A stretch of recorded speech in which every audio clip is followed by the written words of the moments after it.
Para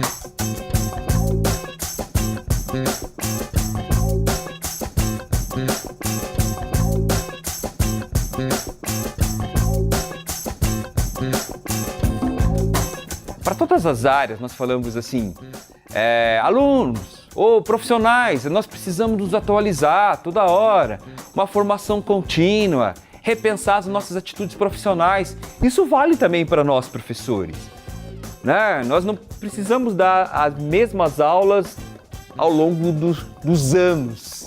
Uma vez eu li um texto que falava gazelas e dinossauros, falando do ponto de vista do professor. O professor mais rápido, né, uma gazela, e um dinossauro. Eu me senti um dinossauro, isso é horrível, né? Porque eu lembro dos alunos lá, eu falando sobre história, discursando, e os alunos olhando para mim. Então é nesse sentido, né? O professor repensar a sua aula. E colocar em pergunta, como eu posso motivar mais os estudantes? É utilizar mais os ambientes virtuais, é utilizar mais a tecnologia, o aluno é digital, o nosso jovem é digital. Como o professor não vai ser digital?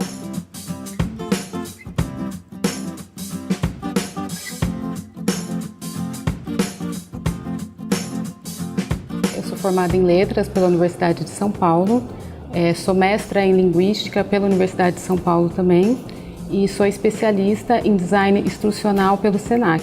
Atualmente eu sou designer instrucional da Faculdade Casper Líbero. O design instrucional é esse profissional responsável por esse olhar pedagógico de gestão desse curso, tanto na esfera macro, como analisar planos de ensino, fazer propostas de estruturação geral do curso, como no nível micro também, que é roteirização de videoaulas, fazer modelagem das disciplinas intracurso. Agora, ligada especificamente para o EAD, o designer instrucional ele é uma profissão que está tomando mais forma, justamente pelo crescimento da educação à distância. Então é importante que tenha um profissional voltado para a área da pedagogia que tenha esse olhar diferente. Como eu posso apresentar um conteúdo que a princípio seria oferecido presencialmente, agora à distância?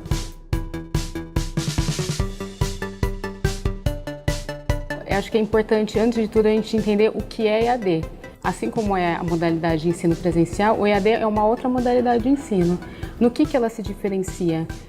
No EAD, a gente tem professor e aluno, que são os elementos essenciais do processo de ensino, em espaços geográficos diferentes. Então, eu posso ser uma professora aqui em São Paulo e dar aula para um aluno em outro estado, por exemplo, no estado do Amazonas. E a comunicação entre professor e aluno, ele se dá por uma tecnologia, uma ferramenta.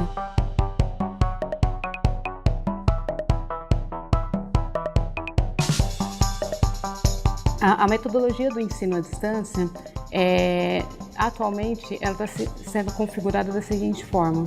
A gente tem um grande oferecimento de plataformas de aprendizagem, plataformas online. Nessas plataformas, a gente encontra e-books, né, que são conteúdos explicativos construídos pelo professor conteudista. A gente tem a construção também de videoaulas.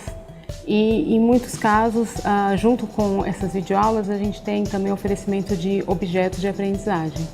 Esses objetos de aprendizagem, eles são unidades, né, de ensino, são unidades oferecidas ao aluno em que tem a discussão, a problematização ou mesmo um exercício para que o aluno aplique o conteúdo apresentado nesses e-books.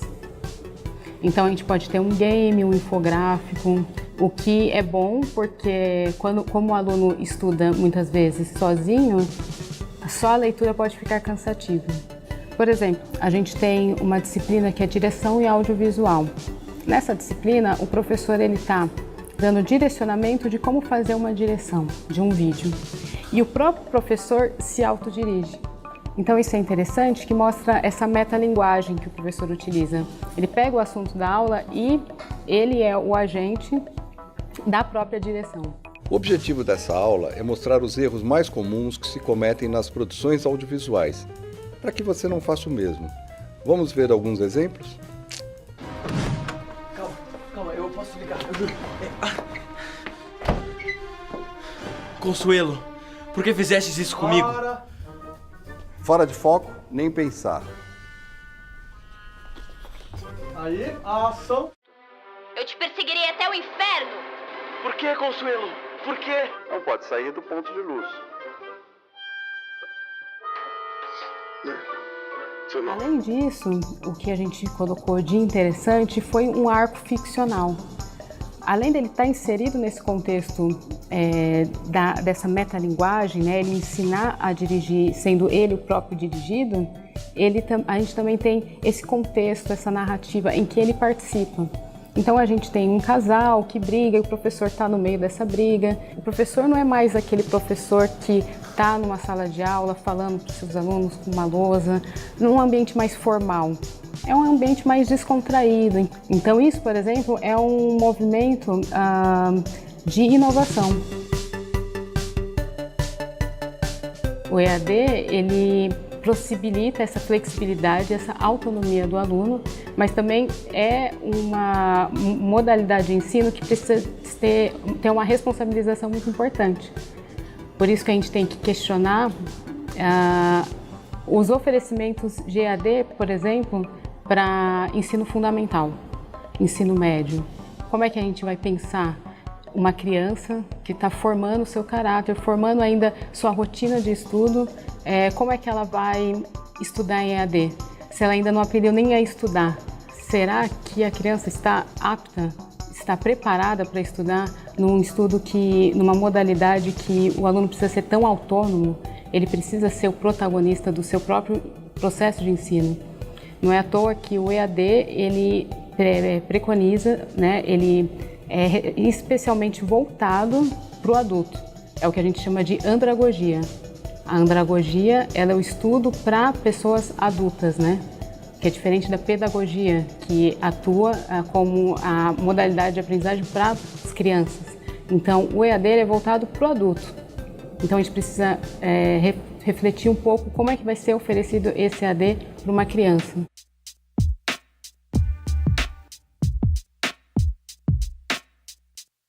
E no errado é quando não temos projeto. O errado é quando toda hora mudamos a nossa perspectiva de educação.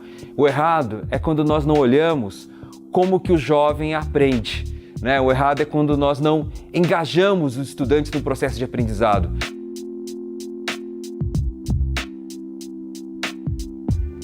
Quando a gente fala de tecnologia, a gente sempre tem de estar muito atento a essas mudanças e a essas melhorias. Então, certamente, esse currículo de letramento digital, ele está a todo momento vivo na nossa cabeça, no sentido de que a todo ano, a todo mês, na verdade, a gente vai sugerindo alterações para o próximo ano, porque a tecnologia invariavelmente muda com a velocidade altíssima e, portanto, a cada ciclo a gente tem novidades, coisas mais interessantes para fazer com os alunos. Então, sim, esse currículo de letramento digital, ele é bastante dinâmico, né? Ele vai sendo alterado muitas vezes.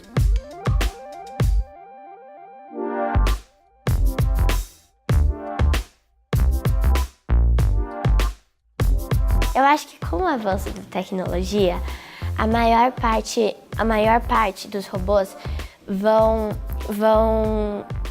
nos substituir em alguns trabalhos, como o supermercado, que você vai ter um cartão, você vai sair e já vai estar pago.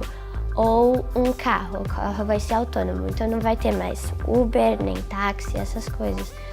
É capaz que tenha, mas vai ter muito menos. E a gente estudando tecnologia em pensamento computacional e programação, vai ser muito melhor, porque nós vamos conseguir aprender o que alguns trabalhos vão sobrar no futuro. Eu acho que um dos trabalhos que vão sobrar vai ser construir, consertar robôs. Eu acho que esses vão ser outros trabalhos.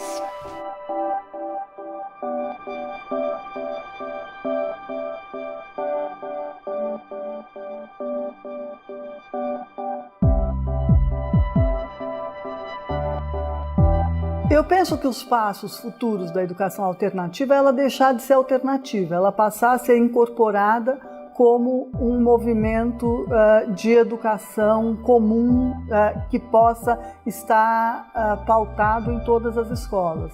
Mas eu volto a dizer, para que isso seja efetivo, é necessário que haja um engajamento dos profissionais de ensino num projeto pedagógico renovado que possa dar para essa escola uma pauta mais desafiadora. Então, que essa escola seja democrática, não apenas nas relações entre os professores e os alunos, mas que ela seja democrática no modo de lidar com a comunidade, no modo de lidar com a relação dos professores entre si e com o corpo diretivo de maneira geral. Então, eu acredito que daqui para frente, o legal seria o quê? Repensar o que a gente já tem e apresentar de forma inusitada. A gente não vai criar algo novo do nada. O que a gente precisa fazer, que já tem o que é bom, é pegar o que a gente possui e apresentá-la de forma inusitada, para que esse aluno ele absorva esse conteúdo, que é justamente o que a gente quer, que o aluno aprenda. Então, o nosso objetivo enquanto educador é que ele absorva esse conteúdo. Se a gente conseguir fazer isso, a gente está bem sucedido. As competências que os empregadores querem. Trabalho em grupo. Não é isso? Saber trabalhar em grupo e com pessoas diferentes. Metodologia ativa é o trabalho em grupo o tempo todo. O que os empregadores querem? Os empregadores, a sociedade quer, gente proativa. O processo de metodologia ativa é proatividade. É eu buscando conhecimento, é eu buscando informação relevante. Jovens, nós precisamos buscar informações relevantes. Então é proatividade, é criatividade, é você buscar soluções para as coisas. Né? É você trabalhar com as diferenças, com as divergências, num grupo. Né? É você resolver problemas da sociedade, é você se engajar com questões sociais. Então, metodologias ativas vai formar os jovens com as competências do século XXI. Num processo de metodologia ativa, a gente tem que saber se comunicar. Quando eu comecei a me aprofundar mais no Scratch, eu tive algumas ideias boas de como ajudar a minha comunicação, especialmente com a minha avó. A minha avó, ela sofre de AVC e ela tem uma comunicação ruim com a gente. Ela tá conseguindo, ela tá fazendo fono e ela tá cada vez melhorando mais. E eu acho que o projeto que eu fiz, né, ele poderia ajudar isso muito, porque tem a foto de algumas pessoas, tipo, eu quero falar com essa pessoa, aponta a foto. Daí, sei lá, eu podia colocar um soundtrack ali, quando ela clicasse em um botão, fazia o soundtrack. Daí ela falava, tipo, eu quero ir ao shopping, porque ela gosta muito de ir no shopping. E eu acho que isso pode ajudar muito as pessoas.